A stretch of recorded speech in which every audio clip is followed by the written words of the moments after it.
नमस्कार, मैं विकास कुमार।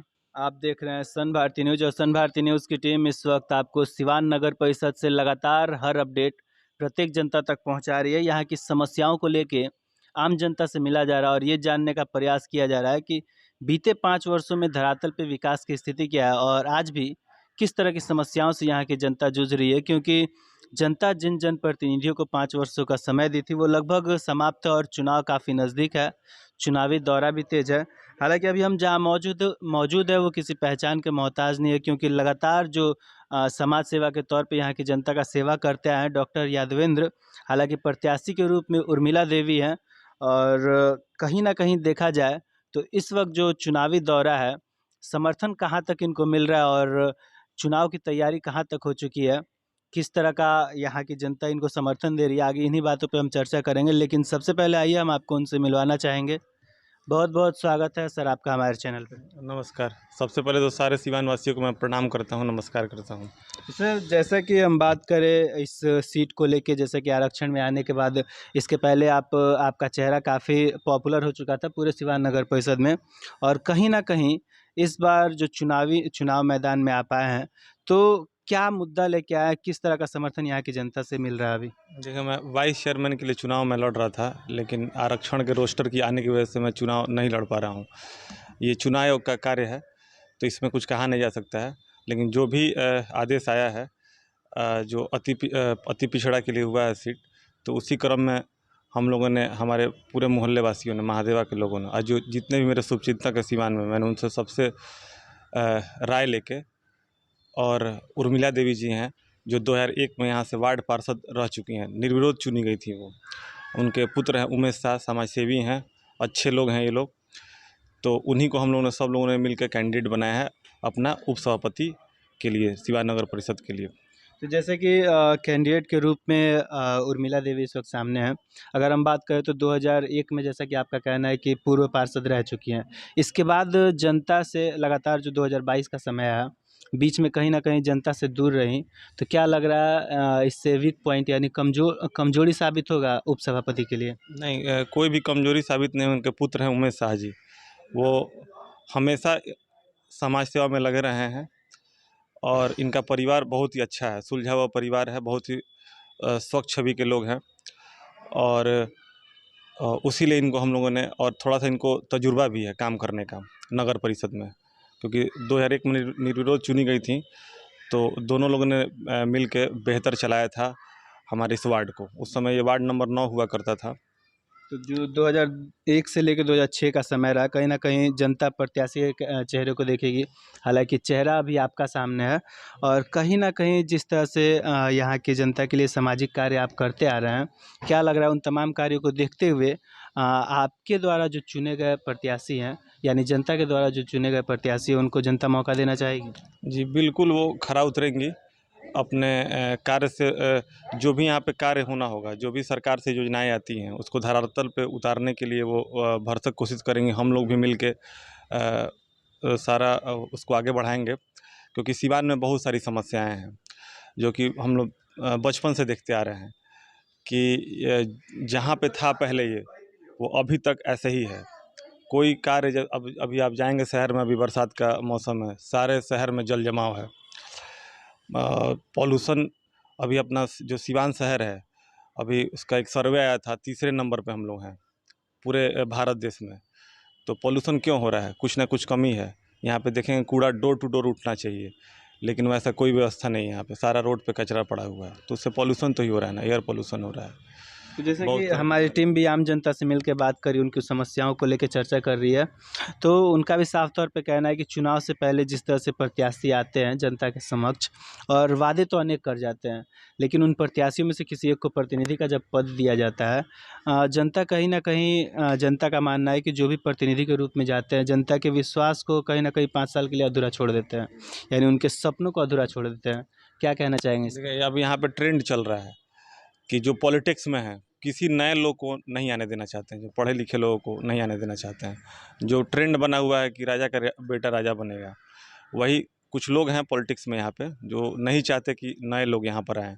तो वही पुराना चेहरा चलते आ रहा है, तो क्या काम करेंगे लोग? कम से कम नए लोगों को भी एक बार मौका देना चाहिए। क्या लगा ये जो रणनीति चल रहा है सिवान नगर परिषद में, जनता इसको समझ चुकी है? जी बिल्कुल समझ चुकी है। अभी चुनाव भी अब जब आप देखेंगे, जब अभी आ रहा है, तो सब लोगों ने मन बना लिया है कि सबको जो सबसे स्वच्छ हो। मतदाता बहुत अभी चालाक हैं, वो अपना वो जजमेंट कर लेंगे कि किसको वोट देना है, या मन बना भी चुके हैं कि साफ छवि के, स्वच्छ छवि के उम्मीदवार को ही चुनना है। तो अगर आगामी चुनाव में जनता आपको मौका देती है तो सिवान नगर परिषद के लिए प्राथमिकता क्या होगा? हम लोग को सबसे तो जो पहली प्राथमिकता है, जो गंदगी का जो अंबार है उसको ख़त्म करना है। डोर टू डोर कचरा उठाने की व्यवस्था की जाएगी। जो हमारा मैनिफेस्टो था, अभी हमने उसमें कुछ बातें हैं। तो पॉल्यूशन जिससे कम होगा, जो जल जमाव की समस्या है वो कई सालों से आ रहा। ऐसा नहीं कि फंड्स नहीं आते हैं, फंड्स नगर परिषद में आते हैं, बढ़िया हमारे इंजीनियर्स भी हैं, लेकिन उसके बावजूद भी नहीं हो पा रहा है। तो कहीं ना कहीं भ्रष्टाचार हो रहा है, तभी तो नहीं हो पा रहा है ना। तो उसको धरातल पर उतारने के लिए जो भी हमसे बन पड़ेगा वो हम लोग करेंगे। और भी बहुत सारी समस्याएं हैं। और भी अब अपना जो इंदौर जो शहर है, सबसे सुंदर शहर है, वहाँ भी सरकार से पैसा जाता होगा। सिवान अपना है, यहाँ भी सरकार से पैसा आता है, सब फंड्स आते हैं, लेकिन उसका उपयोग अच्छी तरह से नहीं हो पाता है।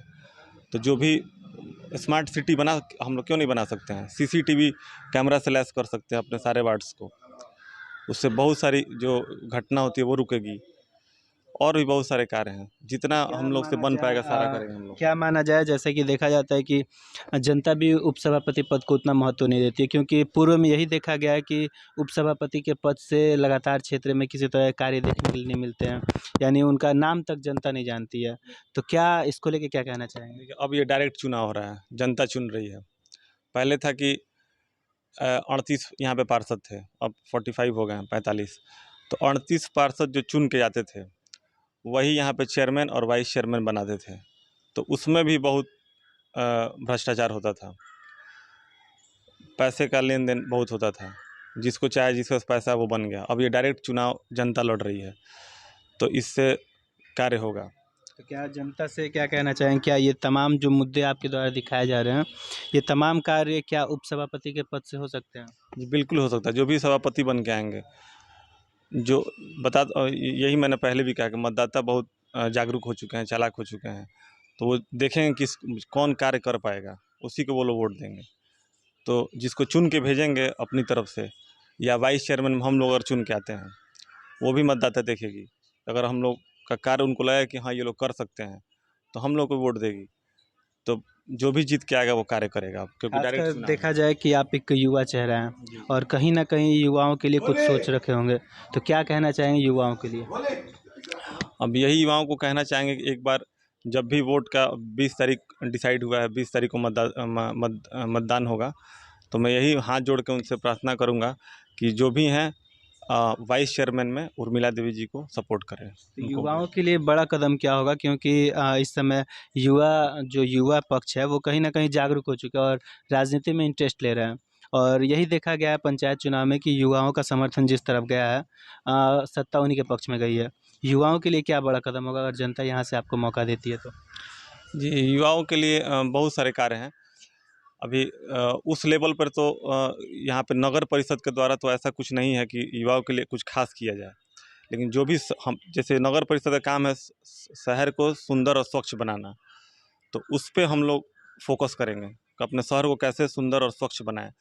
यहाँ पे रोजगार के लिए जो भी नगर परिषद से अगर हो पाता है वो हम लोग करेंगे, नगर परिषद से जो हो पाता है, और सुंदर और स्वच्छ बनाने का काम करेंगे हम लोग। महिलाओं के लिए क्या कहना और चाहेंगे? महिलाओं के लिए कहना चाहेंगे, जैसे अभी यहाँ पे शौचालय की बहुत बड़ी समस्या है शहर में। अगर हम लोग आते हैं तो अभी तक आप देखे होंगे शहर में कोई कहीं भी शौचालय आपको दिखाई नहीं देगा। आपको दूर से महिलाएं आती हैं यहाँ पे। सिवान शहर है अपना, मार्केटिंग के लिए, बैंक्स के लिए,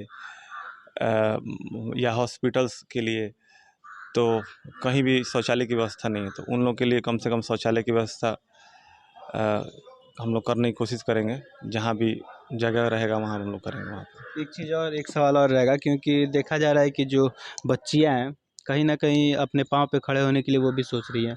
उनके लिए क्या बड़ा कदम होगा नगर परिषद की तरफ से अगर यहाँ से जनता चुन के भेजती है आपको तो?